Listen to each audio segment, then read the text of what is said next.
ସାଙ୍ଗମାନେ ଜୟ ଜଗନ୍ନାଥ। ଆଜି ସକାଳୁ ସକାଳୁ ଭାଲୁର ମୁହଁ ଦର୍ଶନ କରିସାରିବା ପରେ ଇଏ ମୋର ଫାଷ୍ଟ କଷ୍ଟମର ଯିଏକି ସକାଳୁ ମୋତେ ବହୁତ ଥର ଫୋନ୍ କରିଥିଲା।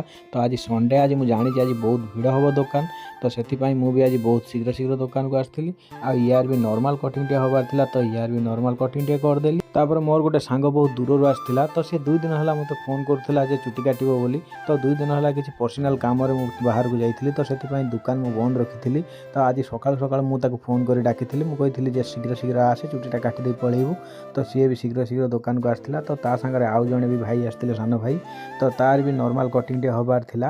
ତ ହାଇ ଫେଡ଼୍ରେ ମୁଁ ତାର କଟିଂ ଟିକେ କଲି। ଆଉ ଉପର ଚୁଟି ବି ଟିକେ ଛୋଟ ହେବାର ଥିଲା, ତ ତାର ବି ଉପର ଚୁଟି ଛୋଟ କରିଦେଲି।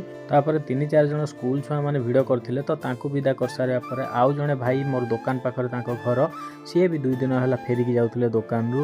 ତ ଆଜି ମୁଁ ତାଙ୍କୁ ବି ଫୋନ୍ କରିକି ଡାକିଥିଲି। ମୁଁ କହିଥିଲି ଯେ ଶୀଘ୍ର ଆସ। ତ ତାଙ୍କୁ ଗୋଟେ ଟାଇମ୍ ଦେଇଥିଲି, ତ ସିଏ ସେଇ ଠିକ୍ ଟାଇମ୍ରେ ଆସି ଚୁଟିଟାକୁ କାଟି ଦେଇ ଯାଇଥିଲେ।